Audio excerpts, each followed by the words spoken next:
नमस्कार दोस्तों, मैं अश्विनी गौतम कॉन्सेप्ट पे आपका स्वागत करता हूं। और आज हम बात करने जा रहे हैं एग्रीकल्चर के एक बहुत इंपॉर्टेंट टॉपिक के बारे में। और हमारा टॉपिक है एमएसपी, जो आप अक्सर अखबारों में, मैगजीन में या टीवी न्यूज़ चैनल पर सुनते रहते हैं। एमएसपी का मतलब है दोस्तों मिनिमम सपोर्ट प्राइस, न्यूनतम समर्थन मूल्य। आखिर ये न्यूनतम समर्थन मूल्य होता क्या है, इसको हम अच्छे से समझेंगे।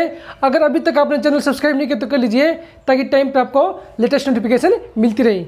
साथियों, आपने अक्सर न्यूज़पेपर में या टीवी न्यूज़ चैनल में एमएसपी के बारे में सुना होगा। तो आखिर ये एमएसपी है क्या? दोस्तों, एमएसपी वह न्यूनतम मूल्य है जिस पर सरकारी एजेंसी जैसे कि FCI, food corporation of India, किसानों से उसकी फसल को खरीदती हैं। वह मूल्य कहलाता है न्यूनतम समर्थन मूल्य। साथियों, चलिए एक एग्जाम्पल ले लेते हैं। मान लीजिए सरकार ने गेहूं के लिए एमएसपी निर्धारित कर दिया और वह है 1600 रुपये पर क्विंटल। अब साथियों, हालात कैसे भी आ जाएं, किसान को 1600 रुपये पर क्विंटल तो मिलेंगे ही मिलेंगे। यही होता है न्यूनतम समर्थन मूल्य है।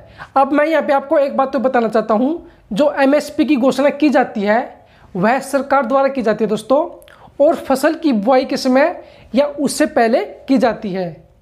अगर बात करें कि एमएसपी को निर्धारित कौन करता है, तो साथियों सीएसीपी आपने एक नाम सुना होगा, commission for agricultural cost and prices, CACP. तो दोस्तों, सीएसीपी के कहने पर या सीएसीपी की संस्तुति पर सरकार एमएसपी का निर्धारण करती है। और वर्तमान में सरकार 25 फसलों के लिए, 25 क्रॉप्स के लिए एमएसपी को निर्धारित करती है। साथियों, अगर मैं यहाँ पे बात करूँ कि सबसे पहले किस फसल का एमएसपी घोषित किया गया था, तो दोस्तों वो थी गेहूं की फसल, जिसके लिए सबसे पहले एमएसपी घोषित किया गया था। और वो साल कौन सा था? 1966-67 गेहूं के लिए दोस्तों पहली बार एमएसपी घोषित किया गया था। उसके बाद दोस्तों ये फसलें बढ़ती गई, मतलब कि इंक्लूड होती गई, और आज वर्तमान में 25 फसलों के लिए एमएसपी निर्धारित किया जाता है। अब बात करते हैं एमएसपी का उद्देश्य क्या है। देखिए, एमएसपी का जो उद्देश्य है वो किसानों की आय को बढ़ाना और किसानों को संकट से बचाना, या आप कह सकते हैं किसानों को घाटे से बचाना ही एमएसपी का मूल मकसद है। यहाँ पे आपको एक बात तो जाननी चाहिए, जो सरकार एमएसपी का निर्धारण करती है वो तो न्यूनतम है। उससे ज़्यादा अगर आपकी फसल की क्वालिटी अच्छी है तो आपको एमएसपी से ज़्यादा रेट मिलेगा। एमएसपी तो मिलेगा ही मिलेगा, वो तो न्यूनतम है। अगर आपकी फसल की क्वालिटी अच्छी है दोस्तों, तो आपको एमएसपी से ज़्यादा रेट ही फसल का मिलेगा। ये भी दोस्तों आपको ध्यान में रखनी चाहिए। और आपने एक नाम सुना होगा, स्वामीनाथन आयोग।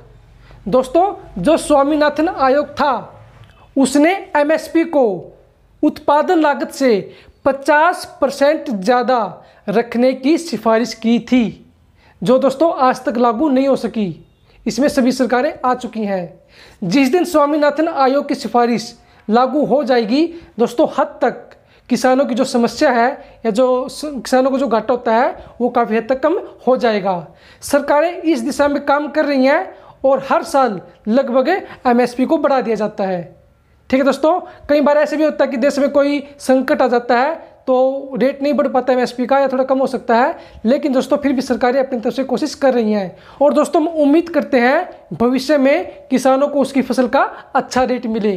तो साथियों, ये था एमएसपी। मुझे उम्मीद आपको समझ में आ चुका होगा। अगर आपकी फिर भी कोई क्वेरी है तो आप कमेंट बॉक्स में जाकर पूछ सकते हैं। आज के लिए इतना ही। Thank you, have a nice day.